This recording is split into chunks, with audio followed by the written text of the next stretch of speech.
வணக்கம் மாணவர்களே, உங்களை அறிவியல் வகுப்பிற்கு அன்புடன் வரவேற்கிறேன். சென்ற வகுப்பில் படித்த பாடத்தை சற்று ஞாபகப்படுத்துவோமா? நம்மை சுற்றியுள்ள பகுதி முழுவதும் காற்றால் நிரம்பியுள்ளது என்பதை நாம் அனைவரும் அறிந்திருக்கிறோம். நம்மை சுற்றி காற்று நிரம்பியுள்ள பகுதிக்கு வளிமண்டலம் என்று பெயர். புவியின் ஓரலகு புறப்பரப்பின் மீது கீழ் நோக்கி செயல்படும் வளிமண்டல விசை அல்லது எடை வளிமண்டல அழுத்தம் எனப்படும்.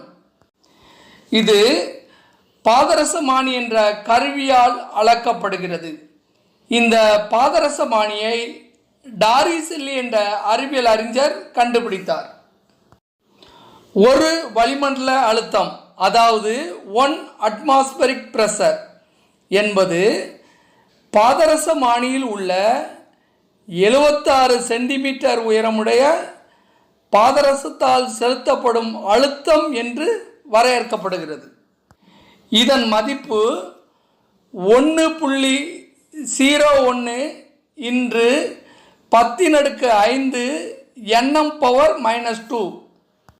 பாஸ்கல் விதி என்பது மூடிய அமைப்பில் ஓய்வு நிலையில் உள்ள திரவத்தின் எந்த ஒரு புள்ளியிலும் அளிக்கப்படும் அழுத்தமானது அந்த திரவத்தின் அனைத்து புள்ளிகளுக்கும் சமமாக பகிர்ந்து அளிக்கப்படும் என்று பாஸ்கல் விதி கூறுகிறது. இப்போது நாம் பாடப்பகுதிக்குள் செல்வோமா? இன்று நாம் விசையும் அழுத்தமும் என்ற பாடத்தில் உள்ள பரப்பு இழு விசை, பாகியல் விசை, உராய்வு விசை இவைகள் பற்றி இன்று நாம் படிக்க இருக்கிறோம். பரப்பு இழு விசை என்றால் என்ன? பரப்பு இழு விசை என்பது திரவங்களின் ஒரு பண்பு ஆகும். திரவ மூலக்கூறுகள் தங்களால் இயன்ற அளவு மீச்சிறு புறப்பரப்பை கொண்டிருக்கும்படி அவற்றின் மீது ஒரு விசை செயல்படுகிறது.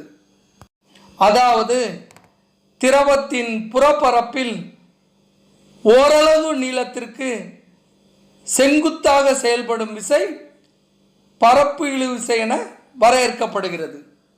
இதன் அலகு Nm⁻⁻1. இப்போது நாம் ஒரு செயல்பாடு ஒன்றை செய்து பார்ப்போமா? பக்கம் 17, செயல்பாடு 7. செயல்பாடு செய்வதற்கு தேவையான பொருட்கள்: 1 கண்ணாடி குவளை, 2 நீர், 3 நீர் உறிஞ்சித்தாள், 4 காகித பிடிப்பு ஊசி அதாவது பேப்பர் கிளிப் போன்றவற்றை எடுத்துக்கொள்ள வேண்டும். செய்முறை: ஒரு கண்ணாடி குவளையில் நீரை நிரப்பி அந்த நீரின் மீது நீர் உறிஞ்சித்தாளை வைக்க வேண்டும். இப்போது அந்த காகித பிடிப்பு ஊசியினை நீர் உறிஞ்சித்தாளின் மீது மெதுவாக வைக்க வேண்டும். சிறிது நேரம் கழித்து நாம் பார்த்தோமானால் அந்த நீர் உறிஞ்சி பேப்பர் முழுவதும் மூழ்கி இருப்பதை காணலாம்.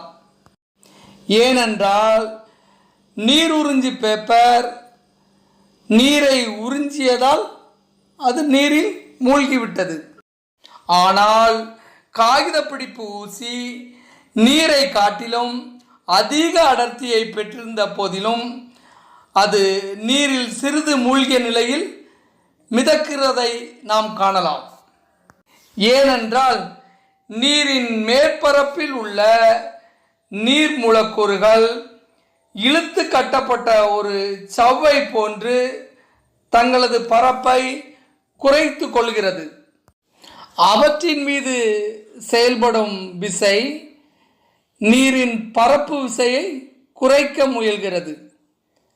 நீரின் மேற்பரப்பில் உள்ள மூலக்கூறுகள் இந்த பரப்பு இழு விசையின் காரணமாக மீட்சித்தன்மையுடைய சவ்வு போன்று செயல்படுவதால் இந்த காகித பிடிப்பு ஊசி மிதக்கிறது.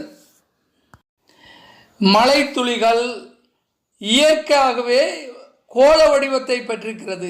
ஏன் தெரியுமா? அவைகளும் பரப்பு இழுவிசை காரணமாகவே கோள வடிவத்தை பெற்றிருக்கிறது. இதை போன்று மரங்கள் மற்றும் தாவரங்களில் புவியீர்ப்பு விசைக்கு எதிராக வேரிலிருந்து நீர் எவ்வாறு மேலே செல்கிறது என்று நீங்கள் என்றாவது சிந்தித்திருக்கிறீர்களா?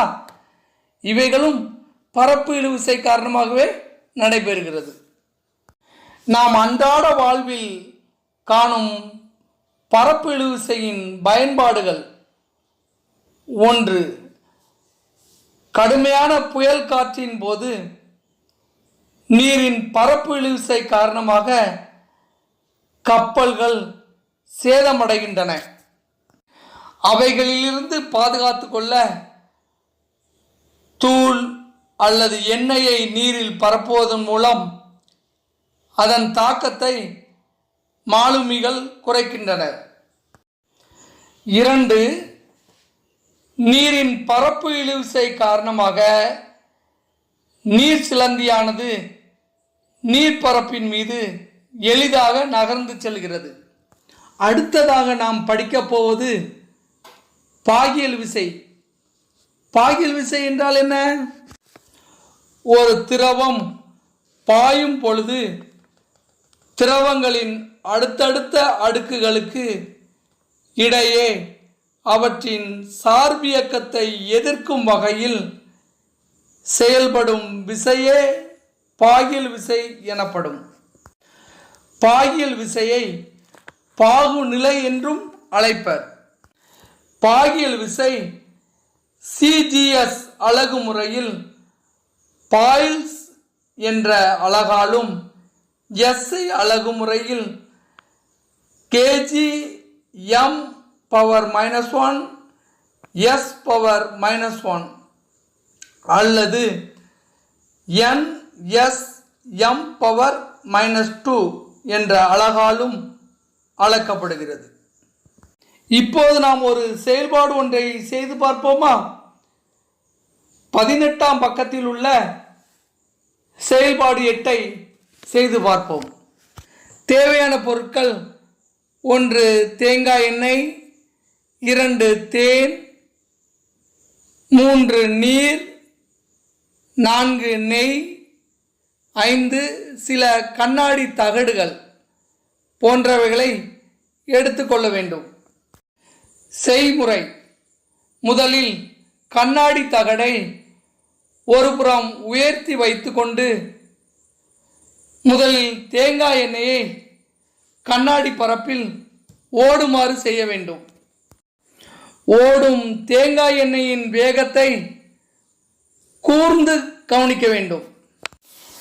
இதை போன்று அடுத்தடுத்து தேன், நீர் மற்றும் நெய் போன்ற திரவங்களை வெவ்வேறு கண்ணாடி பரப்பில்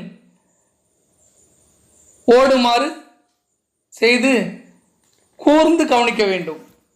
இப்போது ஒவ்வொரு திரவமும் வெவ்வேறு வேகத்தில் நகர்வதை நாம் காண்கிறோம். இதிலிருந்து நாம் அறிந்து கொள்வது என்னவென்றால், நீரானது மற்ற திரவங்களை காட்டிலும் வேகமாக நகர்கிறது என்பதை நாம் நன்கு அறிந்து கொள்கிறோம். அதாவது திரவங்கள் இயங்கும் போது அவற்றின் திரவ அடுக்குகளுக்கு இடையே அவற்றிற்கு இணையாக ஒரு உராய்வு விசை செயல்படுகிறது. இந்த உராய்வு விசை திரவங்கள் இயங்கும் போது அவ்வியக்கத்தை எதிர்க்கும் வகையில் அமைந்திருக்கும் என்பதை நாம் நன்கு அறிந்து கொள்கிறோம். அடுத்ததாக நாம் படிக்கப் போவது உராய்வு விசை. நாம் சாதாரணமாக தரையில் நடக்கும்போது விழாமல் நடக்கிறோம். ஆனால் ஈரமான தளங்களில் நடக்கும்போது சறுக்கி விழுகிறோம். ஏன் தெரியுமா? ஏனென்றால் சாதாரண தரையில் நமது காலுக்கும் தரைக்கும் உள்ள உராய்வு விசை அதிகமாக இருக்கும். ஆனால் ஈரமான தளத்தில் நமது காலுக்கும் தளத்திற்கும் உள்ள உராய்வு விசை குறைவாக இருக்கும். ஆதலால் ஈரமான தளத்தில் நாம் நடக்கும்போது வழுக்கி விழுகிறோம். உராய்வு விசை எவ்வாறு உருவாகுகிறது என்பது தெரியுமா? 2 அல்லது அதற்கு மேற்பட்ட ஒன்றை ஒன்று தொடும் பொருட்கள் ஒன்றை சார்ந்து மற்றொன்று இயங்கும் போது அல்லது இயங்க முயற்சிக்கும் போது அவற்றிற்கு இடையே உராய்வு அல்லது உராய்வு விசை உருவாகிறது. இந்த உராய்வு விசையானது எப்போதும் பொருளின் இயக்கத்திற்கு எதிர் திசையில் செயல்படும். உராய்வு விசை சில விளைவுகளையும் ஏற்படுத்துகிறது. 1, உராய்வு இயக்கத்தை எதிர்க்கிறது. 2, உராய்வு தேய்மானத்திற்கு காரணமாக இருக்கிறது. 3, உராய்வு வெப்பத்தை உருவாக்குகிறது. உராய்வு விசையை 2 வகையாக பிரிக்கலாம். 1 நிலை உராய்வு, மற்றொன்று இயக்க உராய்வு. நிலை உராய்வு என்பது ஓய்வு நிலையில் இருக்கும் பொருள்களில் காணப்படும் உராய்வு நிலை உராய்வு எனப்படும். எடுத்துக்காட்டாக, பூமியில் உள்ள பொருட்கள் அனைத்தும் ஓய்வு நிலையில் நிலையாக உள்ளது. இயக்க உராய்வு என்பது பொருள்கள் இயக்கத்தில் இருக்கும்போது ஏற்படும் உராய்வு இயக்க உராய்வு எனப்படும். இயக்க உராய்வை 2 வகையாக பிரிக்கலாம். 1 நழுவு உராய்வு, மற்றொன்று உருளும் உராய்வு. நழுவு உராய்வு என்பது ஒரு பொருள் மற்றொரு பொருளின் மேற்பரப்பில் நழுவும் போது 2 பொருட்களின் பரப்புகளுக்கு இடையே உருவாகும் உராய்வு நழுவு உராய்வு எனப்படுகிறது. இதை போன்று உருளும் உராய்வு என்பது ஒரு பொருள் மற்றொரு பொருளின் மேற்பரப்பில் உருளும் போது அந்த 2 பொருட்களின் மேற்பரப்புகளுக்கு இடையே உருவாகும் உராய்வு உருளும் உராய்வு என அழைக்கப்படுகிறது. உருளும் உராய்வு நழுவு உராய்வை விட குறைவாக இருக்கும். இதன் காரணமாகவே வாகனங்கள், தள்ளு வண்டிகள் மற்றும் பெட்டிகளில் சக்கரங்கள் பொருத்தப்பட்டுள்ளது. உராய்வை பாதிக்கும் காரணிகள் 3. 1 பரப்பின் தன்மை, மற்றொன்று பொருளின் எடை, அடுத்ததாக தொடுபரப்பு. பரப்பின் தன்மை என்பது சொரசொரப்பான பரப்பின் மீது ஒரு பொருளை நகர்த்துவது மிகவும் கடினமாக இருக்கும். ஆனால் வழுவழுப்பான பரப்பின் மீது ஒரு பொருளை எளிதாக நகர்த்த முடியும். ஏனென்றால் பரப்பை பொறுத்து உராய்வு வேறுபடுகிறது. அடுத்ததாக பொருளின் எடையை அறிந்து கொள்ள எடுத்துக்காட்டு ஒன்றை பார்ப்போம். மிதிவண்டியின் பின்புறம் எவ்வித பளுவும் ஏற்றப்படாத போது மிதிவண்டியை ஓட்டுவது எளிது.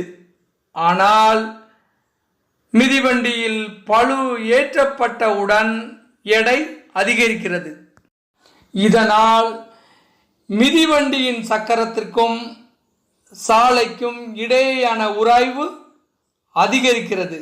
எனவே மிதிவண்டியை ஓட்டுவது கடினமாக இருக்கிறது. அடுத்ததாக உராய்வை பாதிக்கும் காரணிகளில் ஒன்றான தொடுபரப்பு என்பது ஒரு குறிப்பிட்ட எடை உள்ளபோது உராய்வானது ஒன்றை ஒன்று தொடும். இரு பரப்புகளின் பரப்பளவை பொறுத்து உள்ளது. தொடுபரப்பு அதிகமாக இருந்தால் உராய்வும் அதிகமாக இருக்கும். சாலை உருளி அதாவது ரோடு ரோலர் உருளை அதிக தொடுபரப்பை பெற்றுள்ளதால் அது அதிக உராய்வை தருகிறது. ஆனால் மிதிவண்டியின் மெல்லிய சக்கரத்தின் தொடுபரப்பு சிறிதாக இருப்பதால் அது குறைவான உராய்வை கொடுக்கிறது. அடுத்ததாக உராய்வின் நன்மைகள் பற்றி பார்ப்போம். உராய்வானது நமது அன்றாட செயல்பாடுகளில் மிக முக்கியமான பங்கு வகிக்கிறது. அவற்றில் சில விரும்பத்தக்க நிகழ்வுகளை நமக்கு தருகிறது. அவற்றை பற்றி இப்போது பார்க்க போகிறோம். 1. உராய்வின் காரணமாகவே எந்த ஒரு பொருளையும் நம்மால் பிடிக்க முடிகிறது. 2. உராய்வின் காரணமாகவே நம்மால் சாலைகளில் நடக்க முடிகிறது. காலணிகள் மற்றும் தரைக்கு இடையிலான உராய்வு விசை நாம் கீழே விழாமல் நடக்க உதவுகிறது. 3. உராய்வின் காரணமாகவே பேனா மூலம் நாம் காகிதத்தில் எழுத முடிகிறது. 4. சக்கரத்திற்கும் சாலைக்கும் இடையேயான உராய்வு விசை காரணமாகவே வாகனங்கள் பாதுகாப்புடன் நகர்கிறது. இயங்கும் வாகனத்தை நிறுத்த தடையை செலுத்தும் போது உராய்வின் காரணமாகவே வாகனம் ஓய்வு நிலைக்கு வருகிறது. 5. தீக்குச்சியை உரசி பற்ற வைப்பது, துணியை தைப்பது, முடிச்சுகளை போடுவது, சுவற்றில் ஆணியை அடிப்பது என அனைத்திற்கும் உராய்வே காரணமாக உள்ளது. உராய்வு சில சமயங்களில் நம் அன்றாட வாழ்க்கையில் தீமைகளையும் தருகிறது. அவற்றை பற்றி இப்போது பார்ப்போம். 1. இயந்திரங்களின் பற்சட்ட அமைப்பு, திருகுகள் மற்றும் காலணிகளின் அடிப்பாகம் போன்றவை பிற பொருட்களின் மீது உரசி தேய்க்கப்படுவதால் அவை தேய்மானம் அடைகிறது. 2. உராய்வை தவிர்ப்பதற்காக கூடுதல் திறன் கொண்ட இயந்திரங்களை இயக்குவதால் அதிகமான ஆற்றல் இழப்பு ஏற்படுகிறது. 3. உராய்வு வெப்பத்தை உருவாக்குவதால் கருவிகள் உடைந்து பழுது ஏற்படுகிறது. உராய்வை அதிகரிக்க தொடுபரப்பை பயன்படுத்துதல், அதாவது தொடுபரப்பை அதிகரிப்பதன் மூலம் உராய்வை அதிகரிக்கலாம். எடுத்துக்காட்டாக மிதிவண்டியின் சக்கரத்தின் உள் விளிம்பிற்கு மிகவும் அருகில் தடைக்கட்டைகளை அமைப்பதன் மூலம் தடையை செயல்படுத்தும் போது உராய்வு அதிகரித்து மிதிவண்டி உடனே ஓய்வு நிலைக்கு வருகிறது. உயவு பொருளை பயன்படுத்தி உராய்வை குறைத்தல், அதாவது உராய்வை குறைக்க பயன்படுத்தப்படும் பொருள் உயவு பொருள் எனப்படும். எடுத்துக்காட்டாக கிரீஸ், தேங்காய் எண்ணெய், கிராஃபைட், விளக்கெண்ணெய் முதலியன ஒன்றை ஒன்று தொடர்பு கொண்டுள்ள 2 பொருட்களின் ஒழுங்கற்ற பரப்புகளுக்கு இடையே உயவு பொருட்கள் சென்று அவற்றுக்கு இடையே ஒரு வழுவழுப்பான உறை உருவாவதற்கு காரணமாக இருக்கிறது. இது இரு பரப்புகளுக்கு இடையேயான நேரடி தொடர்பை தடுத்து உராய்வை குறைக்கிறது. அடுத்ததாக பந்து தாங்கிகளை பயன்படுத்தி உராய்வை குறைத்தல். உருளும் உராய்வு நழுவு உராய்வை விட குறைவாக இருப்பதால் பந்து தாங்கிகளை கொண்டு நழுவு உராய்வை உருளும் உராய்வாக மாற்றலாம். இந்த காரணத்திற்காகவே மிதிவண்டிகளின் சக்கர அச்சில் காரியத்திலான பந்து தாங்கிகள் பயன்படுத்தப்படுகிறது. இன்று நாம் படித்த பாடத்தை சற்று நினைவுபடுத்துவோமா? பரப்பு இழுவிசை என்பது திரவங்களின் ஒரு பண்பு ஆகும். திரவ மூலக்கூறுகள் தங்களால் இயன்ற அளவு மீச்சிறு புறப்பரப்பை கொண்டிருக்கும்படி அவற்றின் மீது ஒரு விசை செயல்படுகிறது. திரவத்தின் புறப்பரப்பில் ஓரளவு நீளத்திற்கு செங்குத்தாக செயல்படும் விசை பரப்பு இழுவிசை என வரையறுக்கப்படுகிறது. இதன் அலகு Nm⁻⁻1. பாகியல் விசை என்பது ஒரு திரவம் பாயும் பொழுது திரவங்களின் அடுத்தடுத்த அடுக்குகளுக்கு இடையே அவற்றின் சார்பியக்கத்தை எதிர்க்கும் வகையில் செயல்படும் விசையே பாகியல் விசை எனப்படும். பாகியல் விசை சிஜிஎஸ் அலகு முறையில் பாய்ஸ் என்ற அலகாலும் எஸ்ஐ அலகு முறையில் kgm⁻⁻1 s⁻⁻1 அல்லது nsm⁻⁻2 என்ற அலகாலும் அளக்கப்படுகிறது.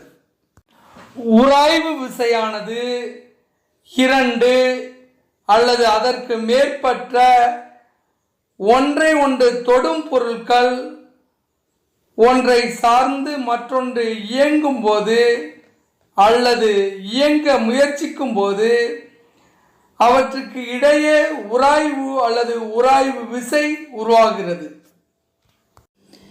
வீட்டு பாடம் கேள்வி எண் 1. பரப்பு இழுவிசை வரையறு.